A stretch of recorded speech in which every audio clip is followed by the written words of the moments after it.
Depende yan kung saan ka nakapark. Kung nakapark ka sa inclined location ay advice, dalhin mo pa rin yan sa neutral. Pero kung nakapark ka naman sa isang pantay na kalsada, means hindi aatras o aabante yung sasakyan mo, from reverse, pwede mo nang ilagay yan sa park. Pero kung naka-inclined location ka, ay advice from reverse, ilagay mo muna sa neutral. Siguraduhin mo na hindi aandar ang sasakyan mo pag nag-engage ka ng handbrake, then tsaka mo ilagay sa park.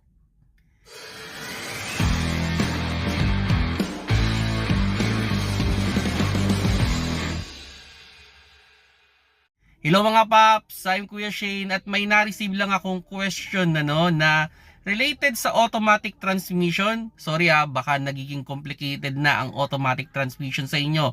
Ito ay para mas maging safe ang inyong transmission at maiwasan natin yung pagkakaroon ng problema. Pero take note hindi complicated mag-drive ng automatic transmission. Ito ay idea lang para mas maproteksyonan natin yung ating transmission na hindi masira. On the question, yun nga daw, naka-reverse yung sasakyan. Then, ang question niya sa atin is kailangan pa daw bang ilagay sa neutral o pwede nang idiretso sa park? So, ang answer ko dyan, depende yan kung ano yung parking space mo. Kung yan ay nakapantay, means walang means para dumiretso siya or umatras, okay lang na ilagay mo na kagad sa park tsaka mo i-engage ang handbrake.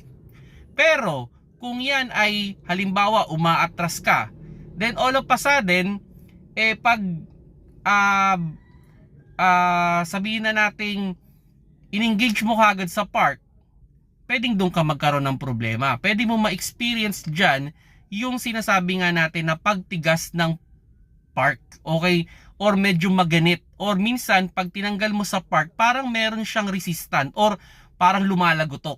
Para maiwasan yun, okay? Para maiwasan yung lagotok na yun o pagtigas ng inyong park, ay advice pag nasa inclined location kayo, kahit nasa reverse ka, ilagay mo muna sa neutral. Okay? So, ang sistema nun, pag nailagay mo na sa neutral, so syempre, i-engage mo yung handbrake. Ang advice ko dyan, tanggalin mo yung paa mo sa brake pedal. Isiguraduhin mo na wala na siyang pagkakataon na umatras o umabante, or ang sumasalo na ng weight ng inyong sasakyan ay yung inyong handbrake. Then once na nasigurado mo na naka-engage na ng properly yung inyong handbrake, tsaka mo i-press ulit yung iyong brake pedal at tsaka mo siya ilagay sa park.